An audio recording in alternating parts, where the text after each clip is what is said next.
Hello, hello, everyone. This is Travis Michelle in the house. I'm sitting over here. I don't know why my Instagram is acting crazy. This is the first time that I'm trying to stream on my IG as well as my Facebook and my YouTube.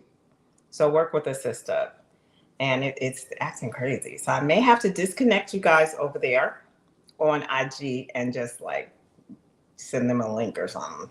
Or what I'll do, because it's really not working, is I'll go back over there. So how are you doing today? How's everybody doing? Huh? Did you see the title?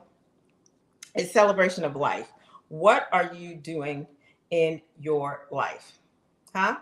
What are you doing for yourself?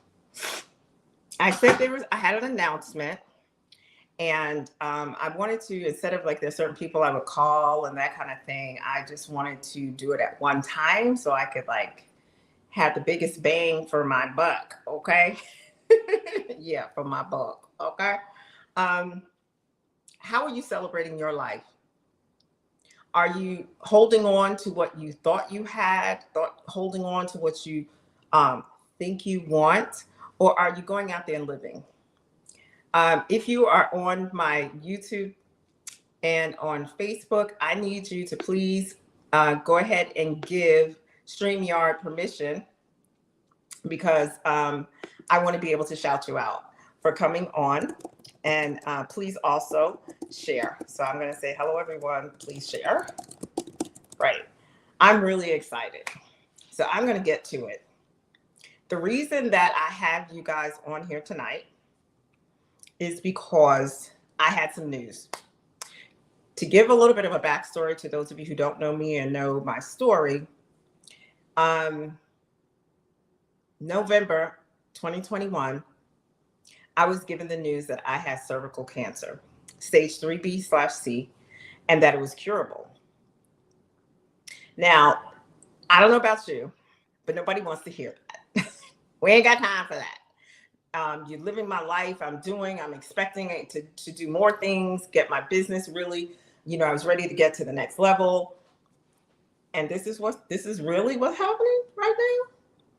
So I had to spend 3 days snotting, crying, cussing, fussing, mad, everything. Never once asked God why me, which is really amazing, but I didn't.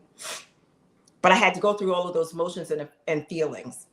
And then it was like, okay, this isn't going to help you, right, anymore. You need to get the feelings out, Travis Michelle, but this ain't going to help you. What's the next step? Because that's just how I've been a survivor of several things in my life, and I can't ever stay stuck. So I was like, okay, what else are you going to do? And that means, God said you shall live and not die. They said curable.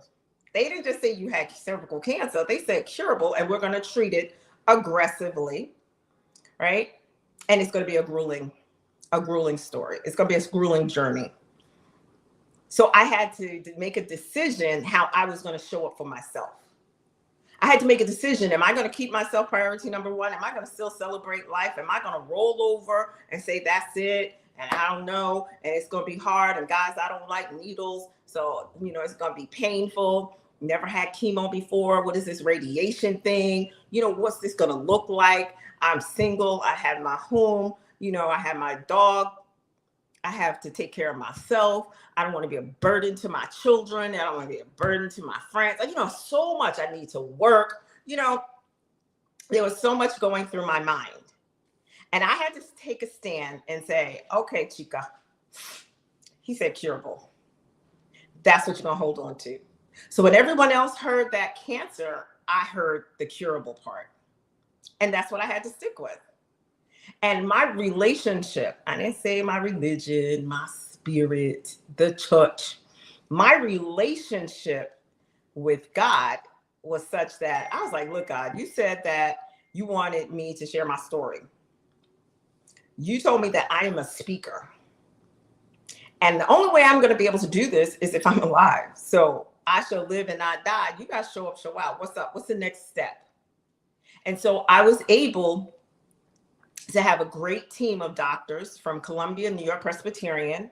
My oncology gynecologist is Dr. Allison Gockley, and my radiation oncologist is Dr. Christine Chen. But prior to that, who got me on my way was Dr. Herr, who went on to start a great program at a different institution. So I had to make sure that I was in the right circle. I had to make sure, how am I going to walk through this journey? Because I ain't been through this thing before. And you could talk to other people, but I didn't even know who to ask. I was like, cervical cancer? Like, everybody knows breast cancer. Everybody knows about other different cancers, colon cancer, pancreatic, that kind of, but cervical cancer, I'm like, who I know? I was blessed that I shared my diagnosis with a neighbor across the street. Her name's Tony. And she said, girl, I'm a survivor of cervical cancer. And I'm like, what? And she's like, this is back way years ago. Like, I think she was in the 90s, late 80s or early 90s. And I'm like, she says, you're going to be fine. You're going to get through this. And anything you need, I'm here. Now, we're not like this. We ain't buddy, nothing. We like neighbors. Hey, how you doing? She looks out for my house, she and her husband. And, you know, they know I'm over here single. Even though y'all was just saying, don't be crazy, because I got all kind of alarms. And I do have crazy family members a block away. I'm just saying. But, you know, we look out for each other, right? And if you're expecting me to be all serious on here, no, it's not happening. So I'm going to share my journey. But this is a celebration. So you got to hang in there, okay? For those on the replay, if you want to speed ahead a little bit, you can, but you're going to miss some nuggets and some juice. So you're going to miss some tea. So you might as well hang in there, right? But I go to the doctor. In fact, backing up just a little bit more, I was like, okay, so the reason I'm here is because one of my good friends, Leontine, I was like, I think I have fibroids. They told me I had fibroids. I think I got to get these things out. So I'm going to go on. I wanted to go to Dr. Lippman down in Atlanta, and he's excellent, and he really takes really good care of women of color. And I was like, I can get these things taken out without a huge surgery, right? There's something called an embolization. So, and it's like 7-day recovery, not that 6-8 weeks thing. And she was like, no, you're not. You're going to first go and follow up with the gynecologist. And I'm like, because in my head, that's PTSD from my past. And I'm like, I don't really want to do that. She says, no, that's what you're going to do first. But I valued her. So because I did that, she also helped save my life, right? Because I was able to be diagnosed and be diagnosed correctly. I did go for a second opinion. We won't be talking about the second opinion people pretty much at all. I will not mention their names or anything like that. It's not important. But they also said it was curable. So that's 2 people, right? And when I had to sit there, I said, I got to tell my babies. Because my daughter was on the phone with my friend Leontine when I would go to the doctor.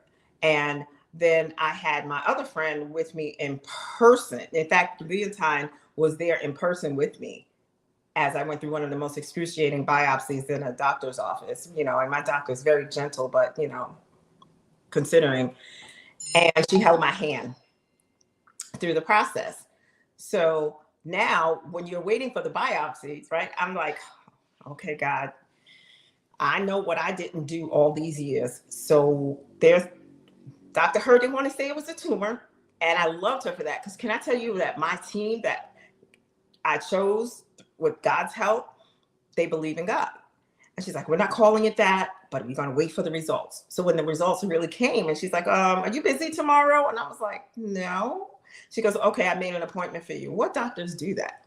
They make you call someone's going to call you and straighten it. No, she's like, I made an appointment for you tomorrow at 11 o'clock. You're going to see Dr. Gockley. I vetted her. I trust her. I know your history.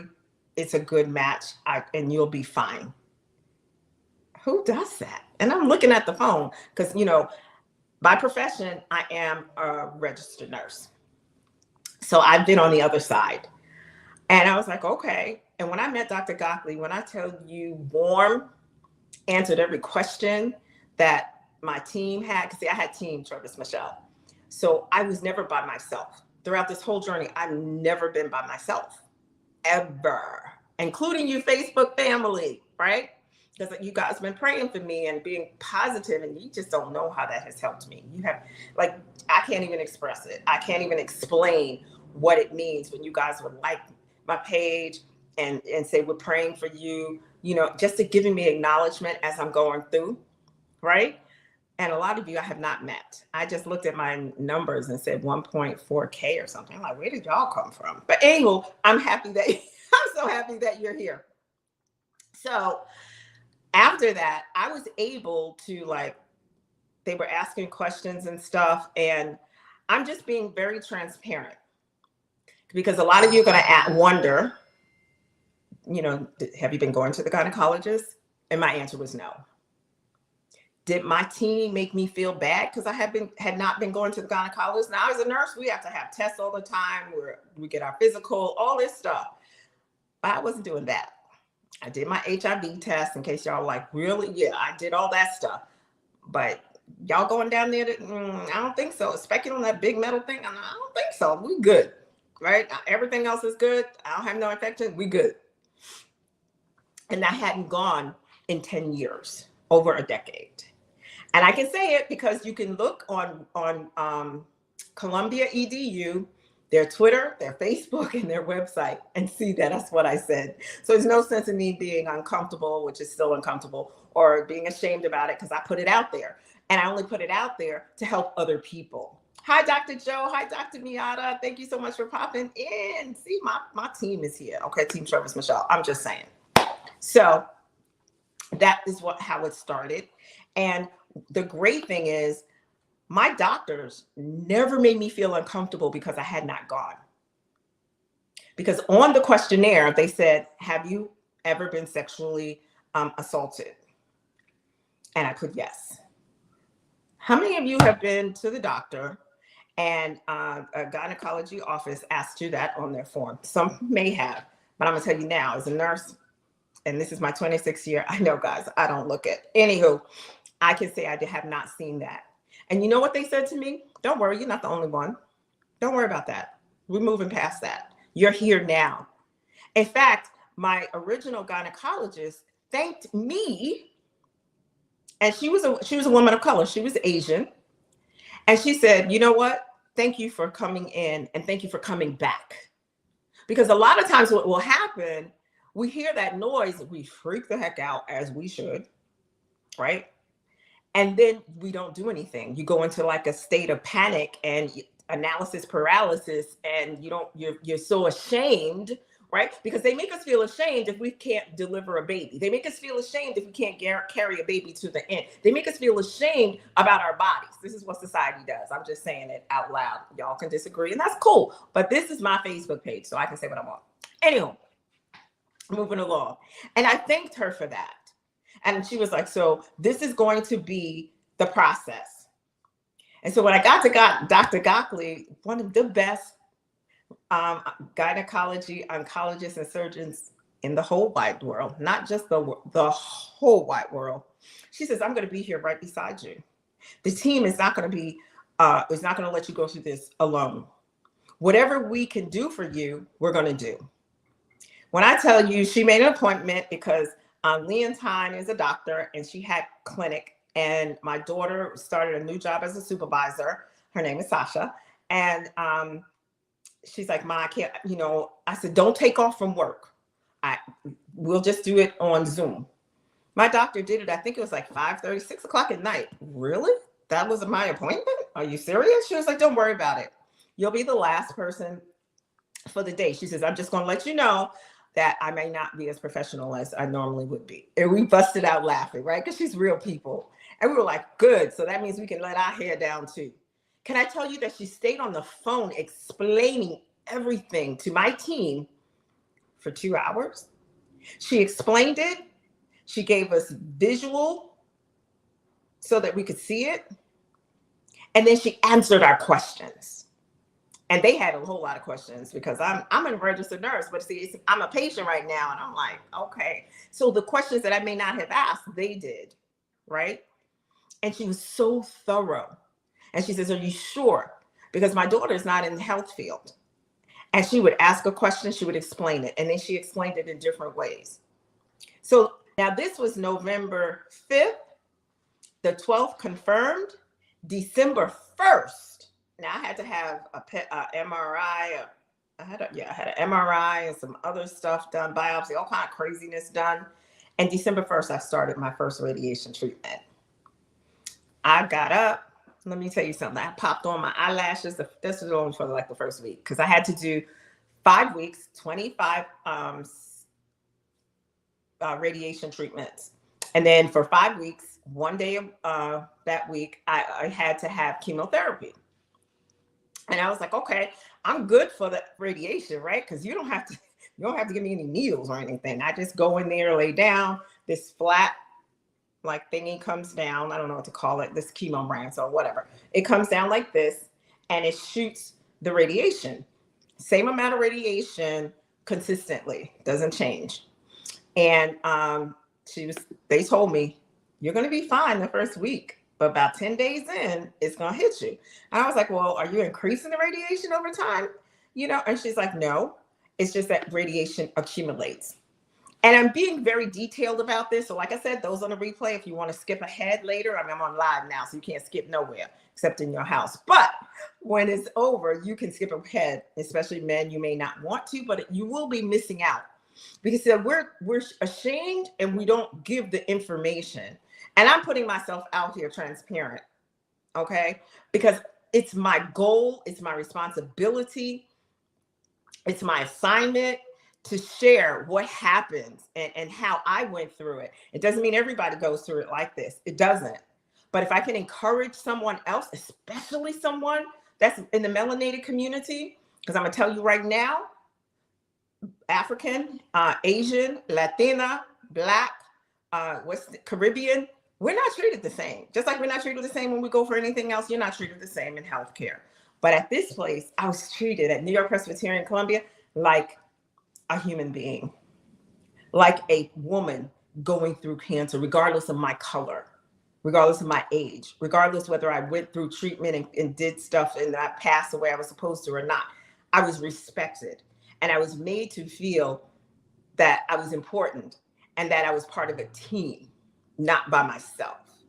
So I'm like eyelashes on. Y'all know I love my eyelashes, right? So I stopped using glue. I'm doing magnetics now, loving life, because I still want my eyelashes. And I skip on in. I'm like, yay, got this. Hey, yes, God, I have expectation. You said I should live and not die. We're going to do this. Because see, I had to get my mind right before treatment started. Now, this isn't something that I shared with everybody else. I didn't share it with my family, but I had to do the work on me and get right. And get ready. I had to prepare. I had to be locked and loaded, right? So I go in there, and can I tell you, when I pulled into the garage and I get out, there's this young man named Juan, and he goes, hello, my lady. Can I tell you, the whole time, including today when I went back to the doctor from December to now, he always greets me with that. Hello, my lady. He didn't even know how important that made me feel. I didn't even know at the time. I was just like, oh, that's something nice. But it was consistent every single day. The other gentlemen in the garage, how are you doing? They would never, ever meet me with a sad face. They're like, you're going to do good. They were my encouragers. Because then I had to walk up this 2 steep hills and then down half a block, which in New York, these blocks are very long. Then go through the metal detector thingy, get to an elevator, and then go downstairs. I mean, it's a process. It comes out to, I think, to probably like a mile and a half. And I had to do this every day, Monday through Friday, for 5 weeks. So now we're at week 10, week number 10 days. And all of a sudden, I had no skip. I had no jump. I had no life. I came in and laid on the couch.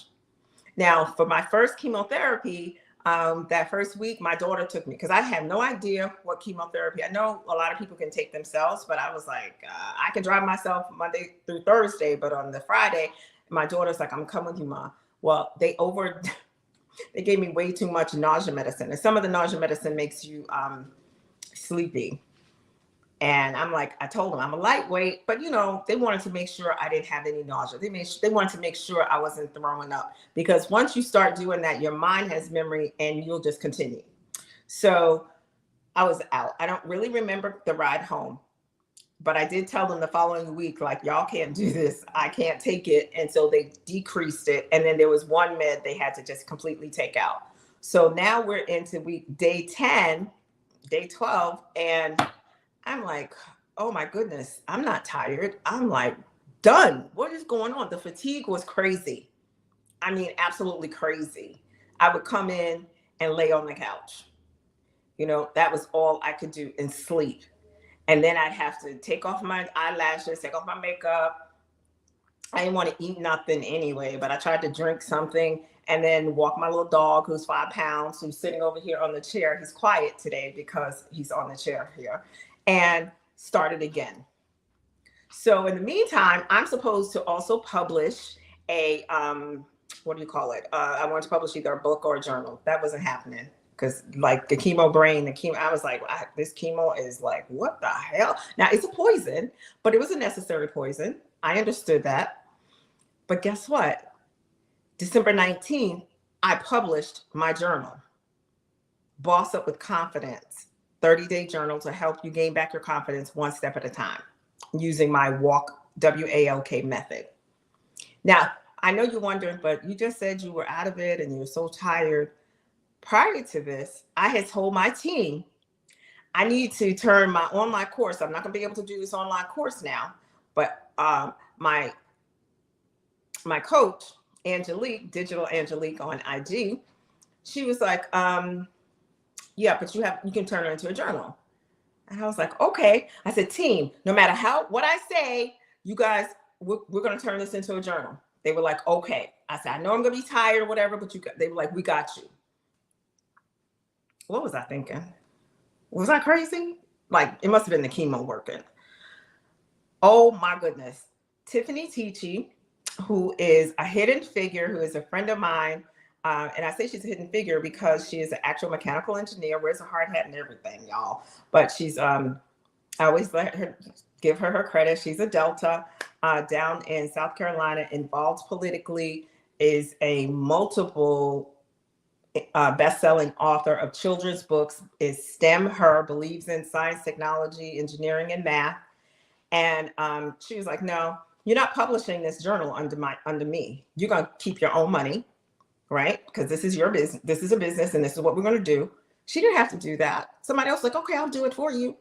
And she says, and these are your deliverables. I was like, okay. When I saw the list of deliverables, I wanted to reach through and punch her in the throat, because I was like, you know, I got cancer, right? She says, and you said you wanted us to push you.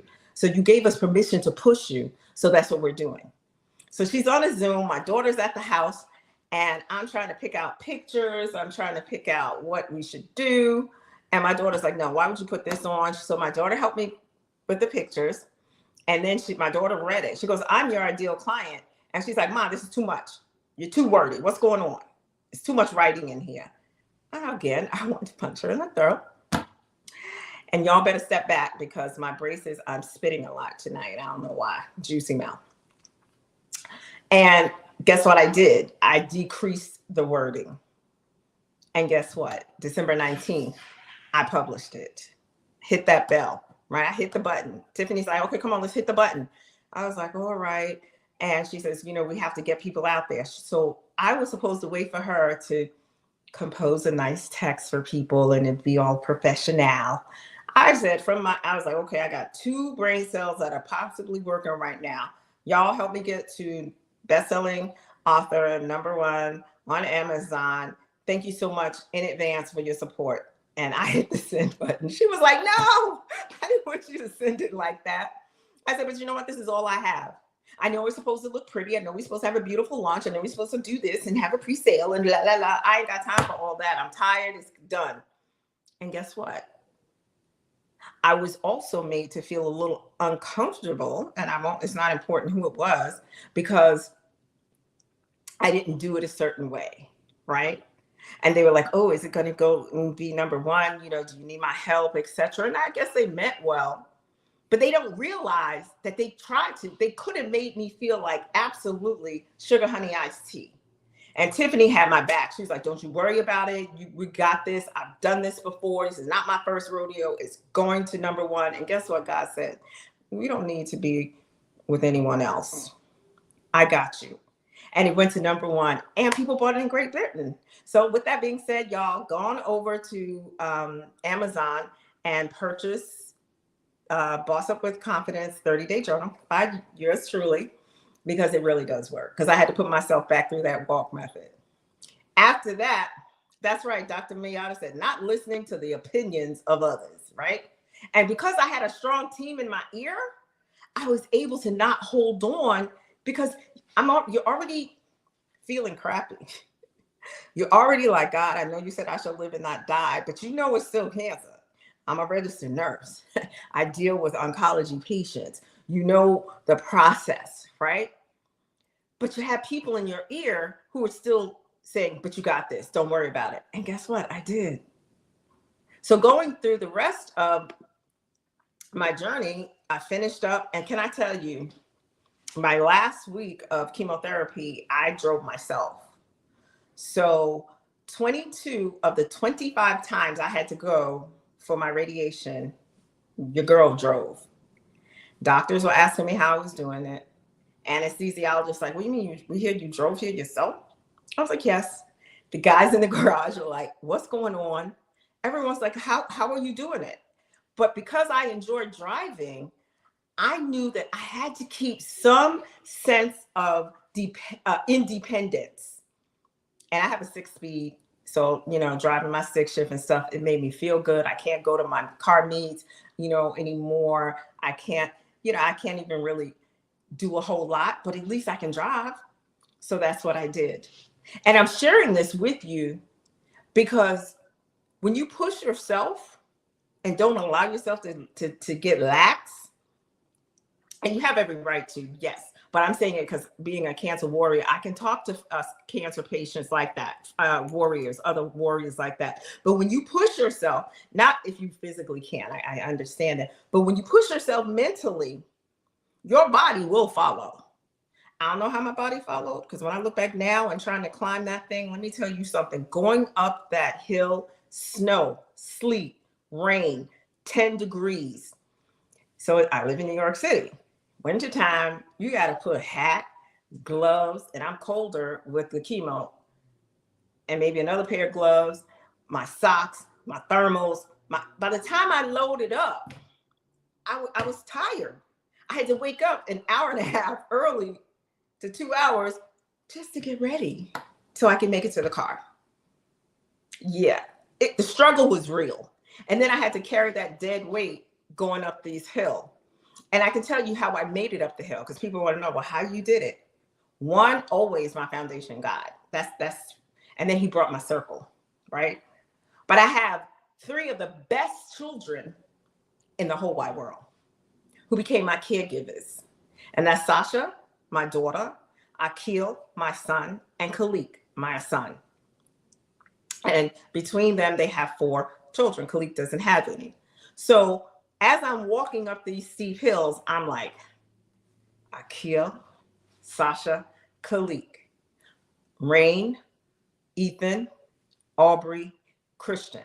And that's in the age that goes in the order of their birth. And I said it every single day for 5 weeks going up that hill. And when I would get to the top of the hill, this is what I did. I was like, yes, I did my Rocky fist. Because for one, I had nothing left. I was like, Jesus, I was huffing and puffing. You had to watch out so I didn't slip and fall, because you got ice, but, trying to make sure I walk on the right side and looking around and like, Jesus, and what? But I did it, right? Hey, Angelique, thank you so much for coming in. That's my online coach. So as I'm going up and going through this, there was a gentleman there. And one, he was so friendly. His wife wasn't, but he was very friendly. And I'm not trying to talk to nobody, because I'm just trying to get my own life right. But there was this other young man there, older man. He was miserable. He just didn't have a good spirit. And I would speak. That's what my grandma taught me. And it makes you feel good, right? So I would speak every day because we had the same schedule. We were early folk. We were early birds. He just looked at me would never acknowledge me. So you know what? It became a game for me. And I said, by the time I finish, unless he finishes first, he's going to speak to me. I'm going to make him speak to me. I don't know how, but I'm going to make him speak to me. So I would bounce in there every day. Hey, how you guys doing? You know, towards the end, I was kind of rolling, strolling. Hey, I'm good. Hanging out on the wall. Right? And can I tell you, when I finished, that man started talking to me the last week of both our treatments his was longer. I had 25 treatments. He had 40. And so he was coming in every single day, and he was coming in by himself as well. And we ended up talking, and he says, every day you came in here smiling. I know I got on people's nerves because they're like, how come you ain't looking like it, you know, like the rest of the cancer patients or some other cancer patients? It's not that I didn't feel like them, but I had to have my mind shifted right. I had to see success. I had to see expectations of what was going to be in the mirror every single day. So every day I had my makeup on. I stopped wearing the eyelashes because that took too much work and energy for me, even though they were magnetic. But I made sure I had, and you know what? I wore my clear lip gloss. I had to wear a mask and stuff, but I was like, so what? I'm still going to come in here looking cute. I had masks that matched my outfits because, you know, I wore my sweatshirts and stuff because it was easy, my outfits to go in. But I showed up every day. And he said, you showed up smiling every day and got on my nerves. But he said, you know what? You helped me. Now, that same man that would not talk to me, that would not acknowledge me, that was looking miserable as crap, because I stayed consistent, because I wasn't going to give up. And he became a project for me. Actually, it was like, gave me something to do, right? Besides thinking about my doggone self. And he was like, you know what? You're going to be good. And I said, so are you. And, you know, I prayed for him silently. And it made me feel so good. Not because I'm so great and I did something, but because we were cancer warriors and we were warring together, right? So now I make it through that portion. And just to let you know, because I didn't share, how do you tell your children that you have cancer? That's tough. I don't want you all to have to go through that. How do you tell them? I had cried and snotted and cursed and screamed for me, but something that was breaking me down. And I had to get my face together and put my eye drops in and, you know, have those eyelashes flashing. But I had a family conference because everybody lived someplace else. So we had a family conference and I had to tell them, give them the diagnosis. Sasha was there, so she already knew, but still being supportive. She was on the call. And I'm so concerned how my baby's going to feel. Oh my gosh, I want to live, God. I know you said I'm going to live and not die, but my babies, I know I don't want them hurting. You know, they're adults and they are married and they have their own children and their own lives, but I don't want to be a burden. And I said to them, I don't want to be a burden to you. And my children, almost in unison, Mom, you're not a burden to us. We love you. You're not a burden. So don't stop saying that. My daughter's real tough. You think I'm tough? No, she's like times 10 of me. But anyway, she's like, stop saying that. You're not a burden. We're going to be here. My sons were like, Mom, that's just part of your story. You're a speaker.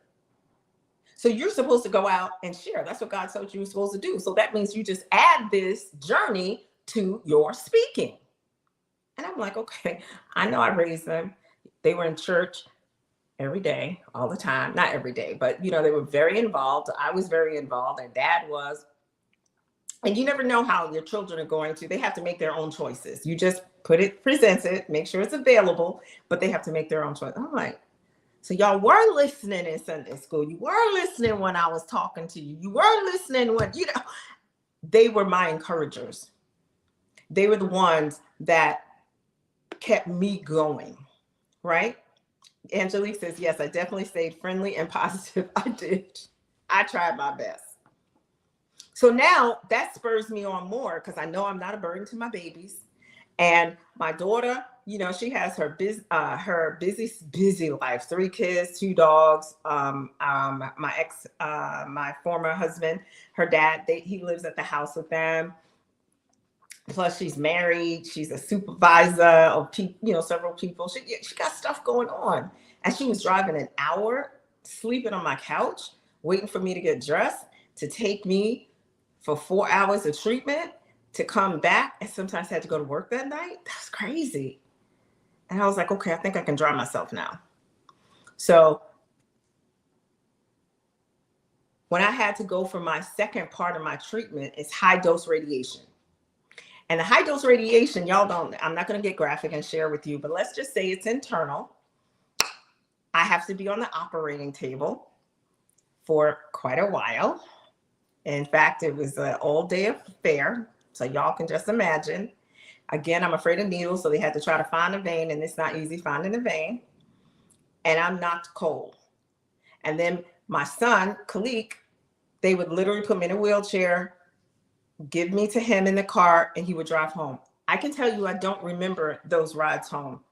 The only ride home I remember is the one where I said, I can make it. And he would make me get out the car because we're at the driveway. I get out the car. He says, just lean here. Can you just lean on the fence? I don't want you walking, Ma. I was like, okay. And I'd lean on my fence. And he would put the car in, close the gate, and then we'd walk to the front of the house and walk in. And it was to the point at the end where I could not lift my legs. So I'm like, no, I'm going to do it. And I would take my hands and take my leg and lift it up to get it to the step. He'd hold on to me because I was stubborn, because I felt I had to do something myself, right? He came up from Miami. He's in IT, so he was able to work from home. I thought he would have to be here for about 2 weeks because, I'm like, I'll be good. You know what? I made it through that first hump. This is, but I was in the OR every other day for 2 weeks. Okay. I don't know if I was coming or I was going. Can I tell you that he stayed here with me for 6 weeks, and he said, I'm not leaving until I'm sure you'll be okay. I couldn't cook. I didn't want to eat. I was nauseous. I was crying, but I didn't cry in front of him. I know men don't like to see tears, and I'm strong. I don't want them seeing me cry. But I was sleeping 18 hours a day. The other time was because I had to go for treatment. And then the next day would be a wash. And then the next day I get up and do it again. He cooked, he cleaned, he did everything for me. Only thing I said, I want to let my dog out myself. And he said, okay, because I wanted to keep that independence, right? And I'm sharing this because we need to see people who look like me, that when they tell us that our family isn't there, because, every other culture, they're family. Well, I'm going to tell you something, that the Black family, the Black culture, we have people that also support us. We just don't talk about it. So you want to take the small negatives and make it big. But I'm going to be here and put it in your face. So this is what happened. He moves up from Miami, not moved, but stayed 6 weeks. In the interim, Akil drove 9 hours, well, I guess 8, with his 3-year-old son, Christian, who y'all know because he's been on my IG and everything, to New York to make sure his mama was okay and to make sure he was helping out his brother and his sister. What? And he has his own business. But he said he switched it so he could get contracts in New York. What? Are you sure? You sure? No, Mom, I'm coming. Don't worry about it. And can I tell you, I don't know what, I didn't have any words. Before my son got here, and I have my little list. I'm not trying to keep you long. And you can, like I said on replay, you can speed ahead if you need to, but you're gonna miss the juicy tea. But anywho, one day I just could not make it to the door, and I needed my medication for nausea. I had run out. And I didn't feel like driving there. I couldn't even stop on the way home to get it because I was so tired and I was so sick. And I called my godson, Richie, and I was like, babe, can you please, I'm so sorry to bother you. And here I'm begging, apologizing for bothering him. And he's like, what? Now I scared the crap out of him. I'm his godmother. They've never seen me weak. They've never seen me like that. He got so scared, he let his mother know. They were trying to figure out how they were going to break into my house. Meanwhile, they have a set of keys. But anywho, they were worried. They came up here. They went over to the Walgreens, got my medication, and I said, I'm not going to make it to the door for a little bit, but if you'll leave it there on the door hanging, I will come and get it. From the time they dropped it off, it took me 25 minutes to walk from my bedroom to the front door to pick it up. That's how tired I was. I got it, took my meds, and passed out.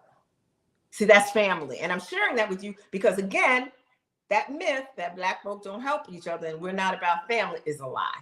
Because I told you about my 3 children, and then I'm telling you about my godson and his mother, Audrey. I'm just saying. So we're going to speed through now. And I'm like, okay, this centimeter, this tumor is 4 centimeters. So y'all measure that out. I ain't measuring it out for you. Okay. You just go and get your tape measure and measure it. Okay. Whatever. I'm doing all the talking. So y'all can at least do that. It was 4 centimeters. It was huge. I didn't share with everybody how big it was. Can I tell you that I went to the doctor 2 weeks ago? I had my PET scan like a couple of weeks prior to that, and it was down to 1.1 and nothing. You see, that's not me. Granted, the chemo radiation, yay, people want to give that so much credit. I'm giving God credit first because he made sure I was at the right place, the right team. I had the right medication, and it worked, right? So I got to give him his grace, his honor first. Then we can go on to my doctors knowing what they were doing because they went to the right schools because they treated me the way they were supposed to treat me. They treated me with the medication they were supposed to treat me with. And then I followed up and was a willing participant, took the action steps, loved myself by forgiving myself, which led to my freedom. And I could walk through with redemption and can stand here, kicking butt unapologetically. Huh? But the doctors were a little worried because they were like, it's still a spot. And, you know, I'm a little special. Okay, guys, I'm a lightweight date. I don't drink and do drugs and that kind of thing. And if I do take something, it's going to act a little weird on me, a little different. I'm just different. Y'all know that I'm special. So they said, I want another biopsy. Do you know what that's like when you're like, okay, what does that mean? There's a spot left, you know? Meanwhile, I'm so excited that it went from this big thing down to just like a spot. I said, but it could just be inflammation. Let us check it. So I had, again, a painful biopsy in the office. And then I was in the OR last Tuesday. Y'all saw my picture where I had on my sunglasses and stuff. I was masked up and everything. You see, I still show up, right? Well, and I'm full of emotion. But I had my daughter on the phone. Leontine was on the phone, and my doctor told me, your cervix is normal. Ha! What? Huh? Your cervix is normal. Yes, there's some inflammation. I still have to, I stutter when I'm not on lives. I stutter. I have the chemo fog sometimes. You know, I'm tired because when I did this jumping, y'all know I'm going to be asleep till tomorrow. But anywho, but I'm here now. I'm showing up now. But he said, Dr. Gockley was like explaining everything because I thought, okay, the next step is hysterectomy. And she explains things again so clearly. And she's like, yeah, I love surgery, but that's just not what's happening with you. So we're going to continue to see why the fibroids, you now have pain, but we looked at your bowels and everything. It's clean. Huh? That's nothing but God, right? As Angelique said, God did it. Got to give God credit. But I also have to give credit to my sisters like Angelique. Now, I'm supposed to be doing this online course. It's coming, y'all. So that's a different video. And she called me every week, checking on me. Some days she called me and I didn't know who I was. I didn't know who she was. But I still tried to talk. I did purchase things I probably should not have purchased. I know I shouldn't have, but I thought I was purchasing the right things during that chemo period. I had people like Dr. Miata who was checking on me. I was at that time, I'm no longer, but I was a part of a group called Herpreneur Network. And those women prayed for me, prayed over me, and they would check in on me. And I'm just so appreciative for them. I had one of my good girlfriends, Monique, who one day she goes, I'm just going to ride with you to your treatment. I was like, okay. And it was with my chemo. And I was like, all right, thank you. Right. And that was ended up being my last chemo. And she rode with me. And I was able to ring my bell. What? For my chemo. But prior to that, I had my cousin Rita. And if I miss your name and you know you've been in contact with me, blame it on my chemo brain. Okay, not on my heart. But I don't want to spend tell every single name. I had people like Dr. Yolanda Jerry, woman of God, praying for me, encouraging me, like I didn't realize what was going on, praying for me. People in my DMs, people who were texting me, some called me. I did not answer because I couldn't talk. I didn't want to talk. I just had nothing to say. I had nothing to give, right? I had nothing. Every little bit of energy had to be spent on getting up and surviving every day, right? And I'm coming around. But that fatigue is real. My doctor, I was like, well, she goes, I know you're not at 100%. You're not at 90 or 80% yet, but you're getting there. You are stronger. It's going to come back. The stuttering will start to go away. It has lessened. And when I'm live, it doesn't because I'm concentrated and focused. She says, so don't worry, but we'll work on the pain part because that part is real, right? So yes, I'm excited. My cervix is normal. Woo, woo, yes. But the fibroids are still trying to, cause havoc. So we're working on that part. But I had to come on here and share, celebrate your life. You don't have to go through what I went through. Trust and believe and trust. I ain't even want to go through it. So, but what is it in your life that you can celebrate? As bad as things are, they could be worse. As bad as you may feel, you could feel worse. Now I'm standing here, I'm in pain. You can't tell. You see me on my Wednesday show. Wednesday, woo, Lord Jesus, to the gods. I was like, when is this going to be over? Because I was hurting. But I had to show up because I had a responsibility, because God gave me a call and he gave me that responsibility that I'm supposed to share my story. I had backed up. I'm going to have a course coming out. I'm going to have a community where people can come in and engage and, because I can't keep all this confidence to myself. I have to share it. I have to show other people. I have to equip business women, especially, right, to defeat that negative thoughts and defeat that imposter syndrome that you don't belong in the room, that you're not good enough. Because see, when I went for a second opinion, I was made to feel like I didn't belong in the room. Oh, you're curable. That's what they said. You're curable. Like that made a difference. Chick, I still got cancer.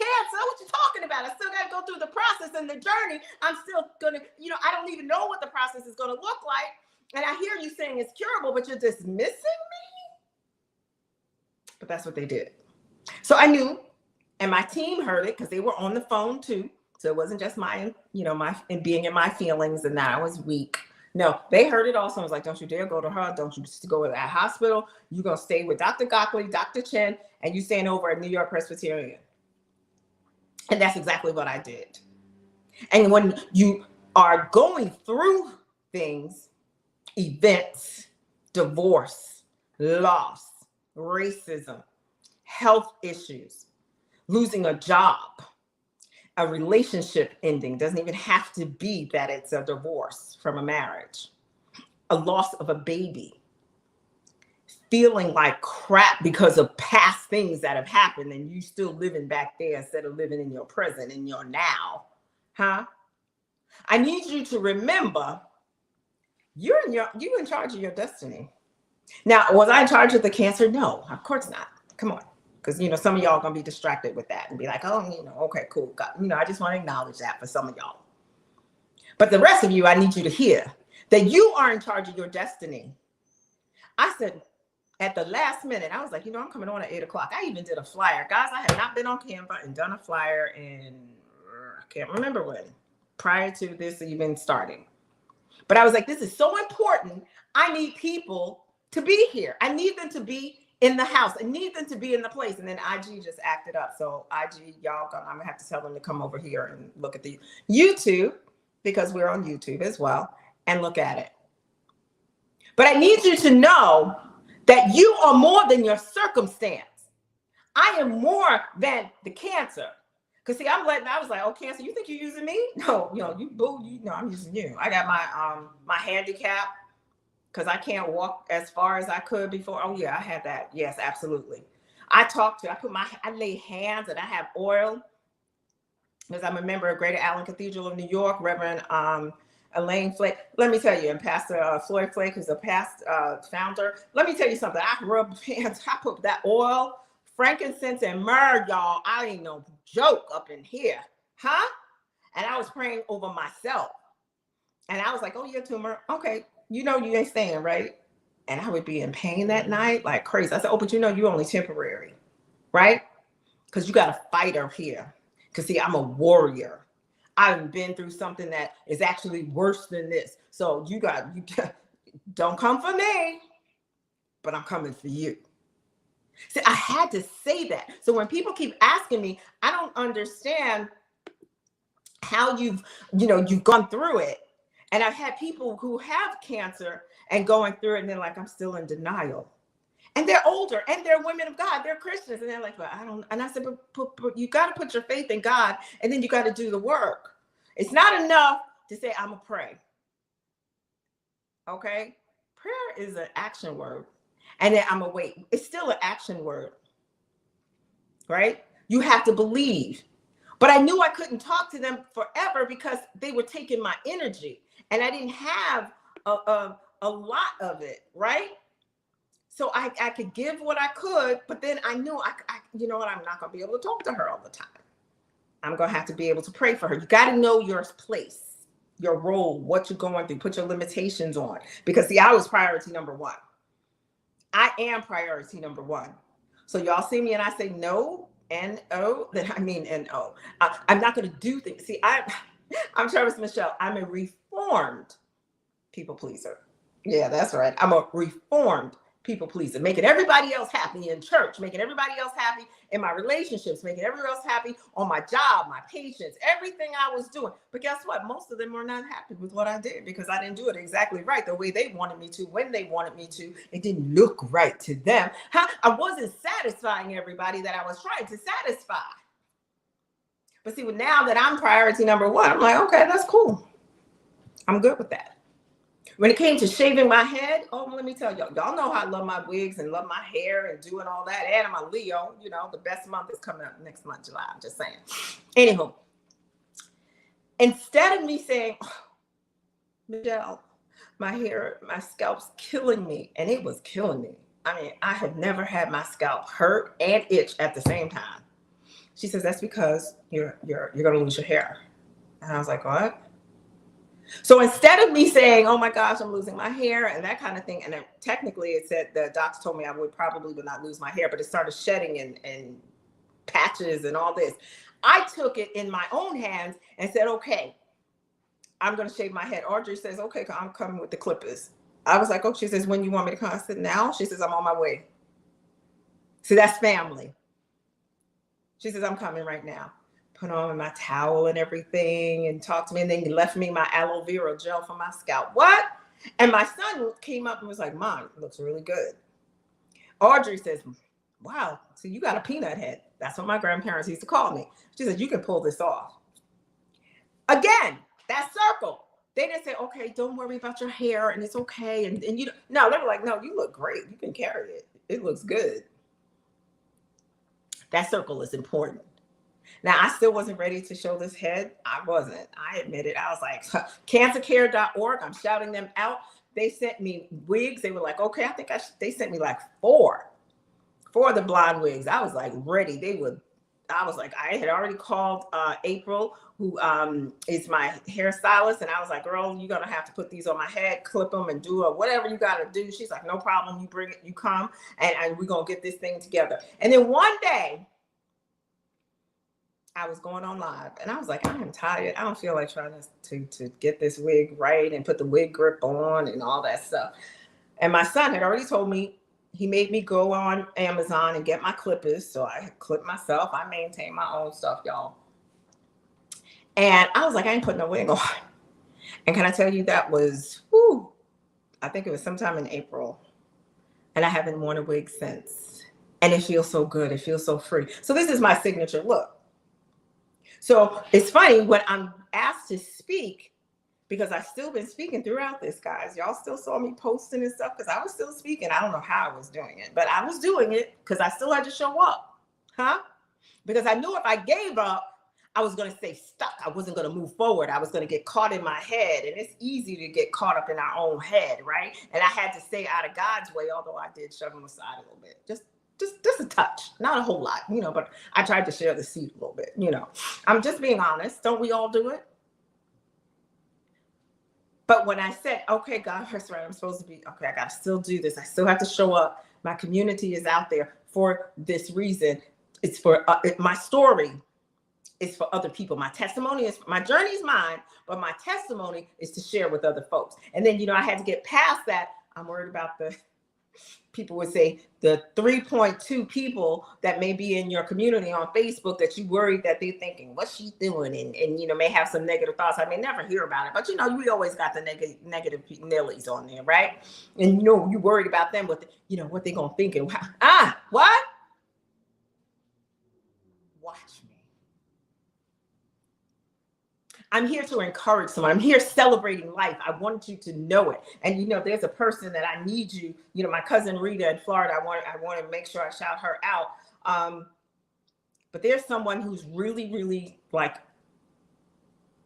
she's not more important than my kids because nobody is. Okay, not even my grandchildren. Just y'all check y'all on that with that crap. My grandchildren are more important than no, not mine. It's funny because my Rain, who's at Buffalo, I'm so proud of her. She's in, and she's safe, thank you, in college. And she was cutting up one day, and I was looking at her. I was like, "Now you my first grandchild. I love you to pieces, and I hurt folks over you, but I will cut you. You make your mother cry. I'm coming for you." When I tell you her face, she lost color. She looked at me like I was crazy. I said, "No, see, I gave birth to your mama. And I love you with everything, but don't you make your mama cry. I'm coming for you." And I'm dead serious about that, right? But this young lady, when we worked together, and when I told her, because I wasn't working at the hospital, she was off. She's a breast cancer survivor, so y'all who know her probably already know, and if she's here, and she says, "Oh, it's Team Travis Michelle. Let's go." She says, "Oh no, you got this, sis."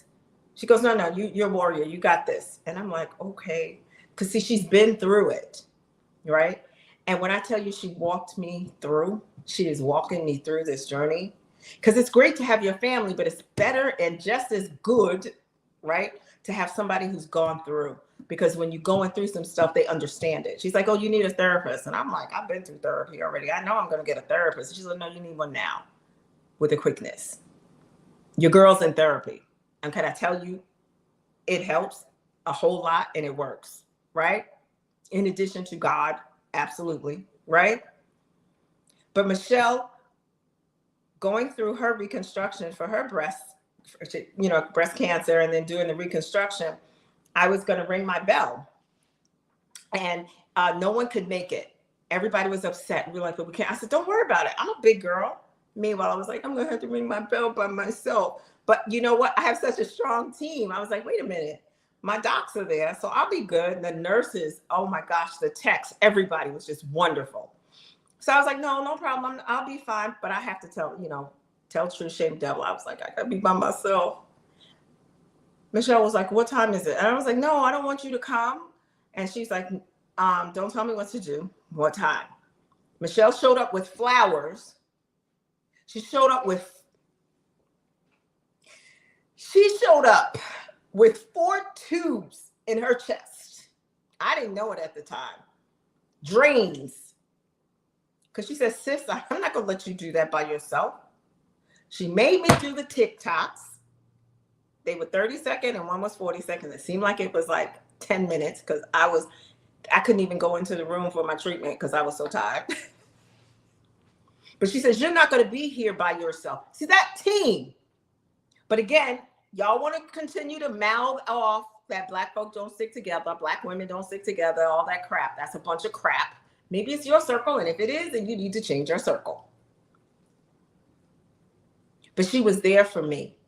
She met my team, my doctors. She was like, oh my gosh, I love them. They were so, they still, when I go say, how is Sasha, my daughter, because she's on the calls all the time, how is Michelle? Huh? And I'm saying her name because I want you to pray for Michelle. When I tell you, she's my ride or die. And in fact, I say, I'm not even saying that. Excuse me, rewind the tape. She's my ride for life. And she now has just been diagnosed that her other breast has beginning signs of cancer. So she's going to have her surgery at the end of the month. You know who's going to be there, right? You know who's in the house. You know who like got her back. I can't do a whole lot, but whatever I can do, you know I'm there. So I want you all to keep her in prayer, because this is a woman that she told me, have your music ready. Your prayer, if it's rap, if it's hip hop, if it's gospel, whatever it is, have your music ready. Have your mind ready to go in knowing you're a warrior as you're going in there to that chemo and radiation, because you're going to help it to work. So you got to be in the right mindset. Huh? And she's Mia Motorcycle on IG, Michelle Benjamin on Facebook. Because when she went through it, she has everything. When I tell you, her daughter made a mask link for me, a bracelet that said faith, hope, what? To keep me going. Meanwhile, I didn't know she had drains coming out of her. So if I leave from my ringing my bell and my treatment, and what do? I drive her so she could have her drains taken out. See, that's what I'm talking about, that connectivity, that tight circle. Folks don't know that, right? So you don't know what people are going through. You're just looking on the outside like y'all looking at me because, yes, I know I do look good, right? Thank you. But you don't know how much pain I'm in. You don't know that I got to go lay myself down now after this. I love y'all, but I'm just saying. But I wanted to come on to share with you, celebrate your life. And I'm turning up. So when you see me and you be like, oh, she's so extra. Yeah. And I'm going to be extra, extra. When you see me and I'm smiling, because I have a right to smile. When you see me and say, oh my goodness, I'm going to tell you about the miracle of God, the works of God, because I'm an example, because I've been through this. I'm going through this. I came through with expectations. And oh, come on, I'm human. Let me get some extra burial. Let me try to get my stuff right. It's a lot of stuff that goes into when you hear cancer, but it's not a death sentence. Even when they tell you you're terminal, it's still not a death sentence, because you have the opportunity to live every second, every day. Even if you can only squeeze somebody's hand, if you can only put a smile on your face, every single day is a celebration. And it's time we start celebrating, because life is like right now, they're trying to like inflation, your gas, you got all of this stuff going on. If you don't decide to take charge of your destiny, shame on you. If you want to dim somebody else's light, shame on you. But I'm gonna tell you right now, don't come over here. Don't come over here when you see me speaking and you have some negativity. Don't come over here when you see my membership going on. Don't come over here, because I'm here to help. It's bigger than me. Although when I was going through, it was all about me. I'm just going to say. But this message is bigger than me. My melanated kings and queens, when you're going through your cancer warrior walk, know that you can get through it. Whatever stage you're in, live your life. Caregivers, we're going to get on your nerves. I know I got on my kids' nerves. Huh? I know I did. My son was like, Mom, could you just not come down these stairs? Because I was literally crawling like a baby going back up. He's like, why do you keep coming down? I said, oh, I'm just coming to check on you. He's like, please go get in the bed and rest. I don't want to be a burden. Mom, you're not a burden. I know I got on their nerves, but they never let me down. They never left my side. I can't do the things outside of my yard yet that I want to. Let me tell you something. Richie was like, okay, I'm bringing over glasses, man. Everybody got a glasses, man. Everybody got somebody that, they know when, I'm just saying. He says, now this is my godmother. You're going to do what she needs done. Don't worry about it. Let's see how much things cost, that kind of thing. He said, but you don't want me to come looking for you. And he's about that life. He's great. He's great. But everybody got a little something, something. That's like my daughter about that life. Like, look, don't mess with my fam, right? So how are you going to spend the rest of your life? How are you going to spend the rest of your day, your time? Huh? Are you going to spend it crying and never getting up? Or are you going to say, as my Dr. Miata says, you're going to fall, but fall forward? Because when you fall forward, you still made progress. Huh? When you fail forward, you still made progress. I tried to get that online course out. It wasn't. Yeah, I failed at it, but I still got other stuff done. I still doing the work.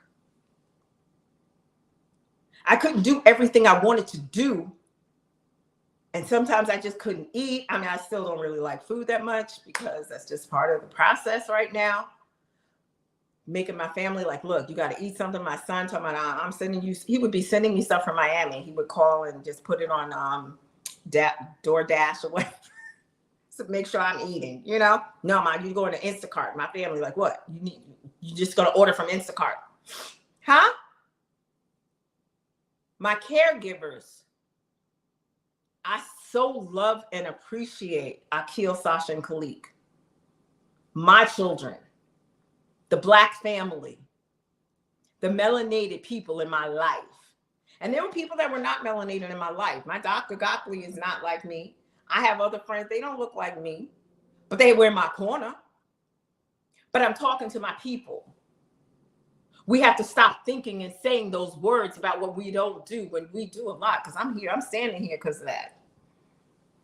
Because of my community, the community that looks like me, the community of Latina women, my neighbor who's Latina. Anything you need, we got you. Huh? Okay, Mercedes, thank you.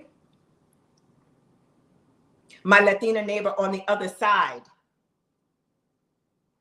My kids weren't here yet, and we had a bad snow, and I was on my way to treatment. We had 8 inches of snow. What in the world? I was like, I had to take 8 inches off my car. And my car, it's a Subaru WRX. I have Blizzaks, for men who know. I have Blizzak tires, I have winter tires. I'm good. I can go up mountains. I can do a whole lot. But I had to be able to get my car shoveled off. So I did that, saw my neighbor, Latina, all right? And I said, you know what? I'm going through my cancer treatment. And he was, first of all, I had to say it 3 times because he was looking at me. He's like, but you don't look like, I was like, yeah, but I got to get there. You look so good. And, and he's like, don't worry about it. Meanwhile, Richie, my godson, was like, I'm rolling through and I'm going to shovel the steps and everything for you. Don't worry about it. My neighbor shoveled me just so I could get out and I could run through the snow, but he wanted to. So I was like, fine. He made the path. I got the car out. When I came, while I was in treatment, Richie calls me, my godson, and says, I thought you said you needed me to shovel. I said, well, I do, babe. He said, well, I walked up the block twice. Now, he lived in the neighborhood, grew up in the neighborhood. He came up the block twice because he couldn't, he was thinking he was at the wrong house. My Latina neighbor, huh? Mira. He shoveled my steps, shoveled my sidewalk, came in my driveway and shoveled it all. So all I had to do was roll in, walk in. That was it. So when we talk about our melanated community, be clear. Our Black and brown, our Black and Latina, our Caribbean, sisters and brothers, we are a team. We are together. My cancer warriors, you got this. Shoot me a DM. I have some stuff coming up. I'm going to come back on another video tomorrow probably, but we're going to get through this. We need our own community, cancer warriors, melanated cancer warriors, so that we can talk and share. For caregivers and for people that you just don't know what to say when people are going through cancer, please don't tell us you're sorry for us. We already feel sorry. We got that part down. How about just saying, I'm going to say a prayer for you. Is there anything I can do? Or I'm going to keep in touch with you. Lift us up. It gives us hope. It keeps us going. I would look at my phone, couldn't do much. didn't want to talk on it, but I could, oh my goodness, somebody just said, hey, how you doing? Or I went on my Facebook page and all y'all guys are like praying for you and sending positivity. What? So I just wanted to come on here and tell y'all what, your girl's cervix is clean. They shows no more cancer, huh? Now I still have to go through my healing process. And you know, you be looking at me, I'll be doing stuff and stuff, a little stuff. I can't do a whole lot. But you know, you're like, oh, wow. Yes, that's right. This is a miracle. This is God's miracle. This is his work through the hands of Dr. Chin and Dr. Gockley, through the hands of that chemotherapy and that radiation, through the hands of my tight circle, my ride for life circle of friends and family, and my 3 children who kept me up, who lifted me up on either side so that I could keep going, who would not let me stay down. They didn't even know some days it was dark. Woo! But my light was dim. But because their light was bright, it kept me focused. So don't look for the light at the end of your tunnel anymore. I'm sick of that. Whoever thought of that? And we all say, oh, light at the end of the tunnel. Well, how are you getting through that tunnel? If I didn't have my own light and people around me with their light, I couldn't have gotten to the end of that tunnel. So be your own light, because then you'll attract the right people in your life. Y'all, I'm good. Thank you so much for listening. This is Travis Michelle, your expert confidence coach. Y'all know how it go. I am a TV host. Join me late night, 10 p.m. Wednesdays. If you'd like to be a guest, let's connect. Let's see if you're a good fit. Also, I'm speaking, y'all, the end of the month on Comeback Champions for Juneteenth, Black Excellence Festival in Atlantic City. What? Yeah, I know, right?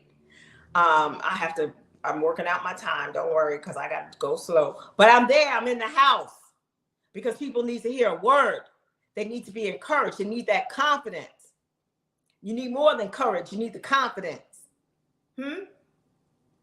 And I am, like I said, I'm an international best-selling author ×2. If I can do it going through my journey of cancer, you can definitely do it. Get up off that couch. Get up off your hands. Stop letting people tell you who you can't be and what you can't do, and you're too old. Wrong, not. You need to shift your circle. So until next time, guys, I am going to see you. I need you to subscribe to my YouTube channel over there on YouTube. So go on over there and add, because I need more of y'all to go on and subscribe, because I now will, when I come on my pages, sometimes I'm just going to come on Facebook. On YouTube. It's going to be over on YouTube too, because it's a larger community than just my circle right here in my life. If I've been an encouragement to you, just put some comments down there, say something nice. If you're on the replay and you made it through this, or you skipped around, that's fine. Put in their replay and share this out. Other people need to hear it. They need to hear and see someone that looks like them. They need to hear and see that you have to celebrate life. Because if y'all knew all the stuff I went through, and then this cancer comes, I was like, okay, it knocked me. It did. It knocked me for a little bit, but it didn't knock me out. It didn't knock me down. I made sure I was falling, but I was falling forward, as Dr. Miyata say, fail forward. But I didn't give up. So again, if I missed your name, please blame it on my chemo brain, not on my heart.